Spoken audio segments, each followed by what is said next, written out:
Отандастарымыздың көпшілігі ешқашан инвестиция жасаған емеспіз. Акция сатып алып, қор биржасында сауда жасамадық.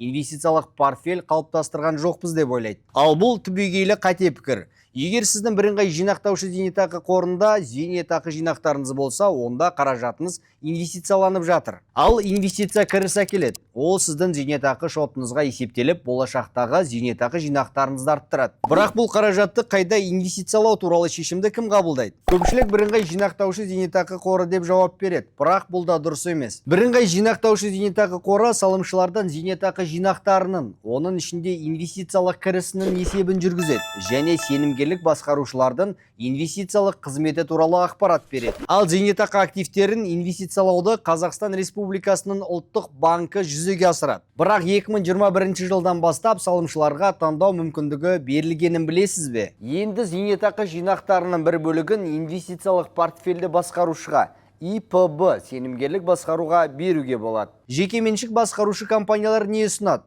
Қай ИПБ дәл сізге қолайлы екенін қалай анықтауға болады? Және бірыңғай жинақтаушы зейнетақы қоры не үшін invest.empf.kz жаңа платформасын іске қосты? Осының бәрін бірге талдап көрейік. ИПБ бұл зейнетақы активтерін өз инвестициялық стратегиясына сәйкес басқаратын кәсіби компаниялар. Бүгінде салымшылар өз жинақтарының бір бөлігін бірнеше инвестициялық портфельді басқарушы компаниялардың біріне аудара алады. Олардың толық тізімі npf.kz сайты мен invest.npf.kz порталында жарияланған. Әр ИПБ-ның инвестициялау тәсілі, портфелінің құрылымы және инвестициялық нәтижелері әртүрлі.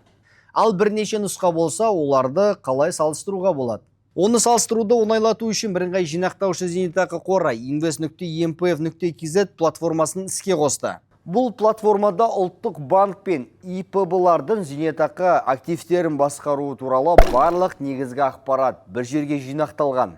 Мұнда басқарушы компанияларды жарнамаға немесе уәделеріне қарап емес, нақты көрсеткіштер бойынша салыстыруға болады. Олардың әр жылдағы инвестициялық кірісін, зейнетақы қаражатын қандай құралдарға инвестициялайтынын және оның нәтижесін көруге мүмкіндік бар. Сонымен қатар компанияның беделін де тексеруге болады. Қаржы нарығын реттейтін мемлекеттік органдар тарапынан қандай да бір ескертулер немесе заң бұзушылықтар болмағанын біле аласыз. Яғни, басқарушыны таңдамас бұрын салымшы барлық қажетті ақпаратты бір жерден тауып, шешімді өзге адамдардың пікіріне емес, нақты деректерге сүйене отырып қабылдай алады. Мысалы, сіз барлық ақпаратпен танысып, ИПБ таңдауға шешім қабылдадыңыз делік. Мұны бірыңғай жинақтаушы зейнетақы қорының жеке кабинеті арқылы немесе қордың кез келген өңірлік бөлімшесінде жасауға болады. Жеке кабинетте аударуға болатын соманы тексересіз. Басқарушы компанияны таңдайсыз, өтініш жолдайсыз. Одан кейін бірыңғай жинақтаушы зейнетақы қоры зейнетақы активтерін аудару рәсімін бастайды.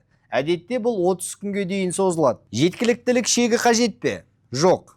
Тұрғын үй сатып алу немесе емделу үшін зейнетақы жинағын пайдаланудан айырмашылығы. ИПБ-ға қаражат аудару үшін жеткіліктік шегі талап етілмейді.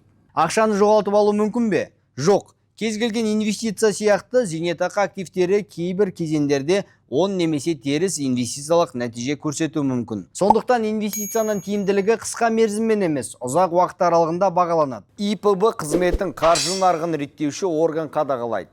Ал олардың жұмыс нәтижелері ашық түрде жарияланып отырады. Кепілдік бар ма? Иә.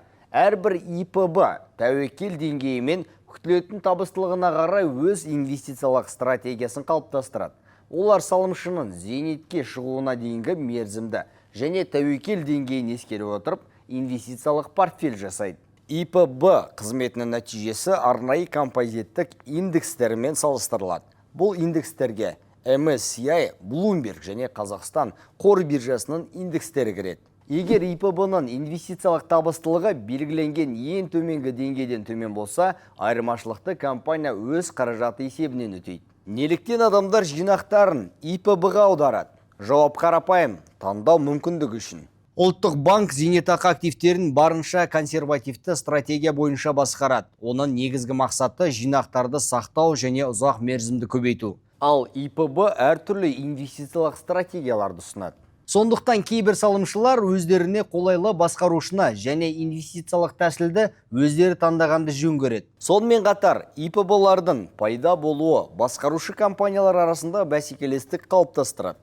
Бұл салымшыларға олардың нәтижелерін салыстырып, өз таңдауын жасауға мүмкіндік береді. Басқаша айтқанда, зейнетақы жинақтарынан бір бөлігін ИПБ-ға беру инвестициялау тәжірибесін бастауға жақсы мүмкіндік. Кім білет, мүмкін дәл осы тәжірибе болашақта сізді табысты инвесторға айналдырар. Енді не болады? Ең қызығы 2023 жылдан бастап салымшылар міндетті және міндетті кәсіптік зейнетақы жарналары есебінен қалыптасқан жинақтарының 50%-на дейін, ерікті зейнетақы жарналарының 100%-ын ИПБ-ның басқаруына бере алады.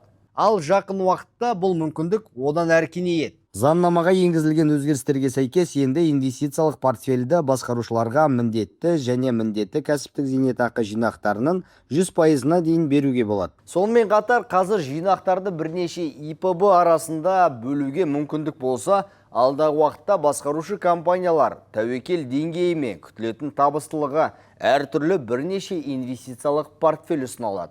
Сондықтан жаңалықтарды бақылап жүріңіз. Сонымен бүгінгі шығарылымның басты тақырыбы тек ИПБ немесе жаңа платформа ғана емес. Ең бастысы таңдау мүмкіндігі. Бүгінде бірыңғай жинақтаушы зейнетақы қоры салымшылары өз зейнетақы жинақтарын бақылап қана қоймай, оларды кімнің басқаратынын өздері таңдай алады. Ал invest.empf.kz платформасы бұл таңдауды жарнамаға немесе пікірлерге емес, нақты деректер мен ашық ақпаратқа сүйене отырып жасауға мүмкіндік береді. Егер осы шығарылымнан кейін сұрақтарыңыз қалса, зейнетақы активтерін инвестициялық басқару туралы толық ақпаратты, басқарушы компаниялардың қызметін және өз зейнетақы жинақтарыңызды empf.kz сайты және invest.empf.kz порталынан біле аласыз. Сол жерден салымшының жеке кабинетін, инвестициялық портфельді басқарушылар туралы мәліметтерді, жинақтарды аудару тәртібін, бірыңғай жинақтаушы зейнетақы қорының басқа да электрондық қызметтерін таба аласыз. Ал егер маманның кеңесі қажет болса, бірыңғай жинақтаушы зейнетақы қорының бөлімшелеріне, ресми сайтына немесе цифрлық байланыс арналарына жүгіне аласыз. Бірыңғай жинақтаушы зейнетақы қорының ресми арнасына жазылыңыз. Қаржыңызды қорғаңыз және әрқашан нақты деректер мен сенімді ақпаратқа сүйене отырып шешім қабылдаңыз.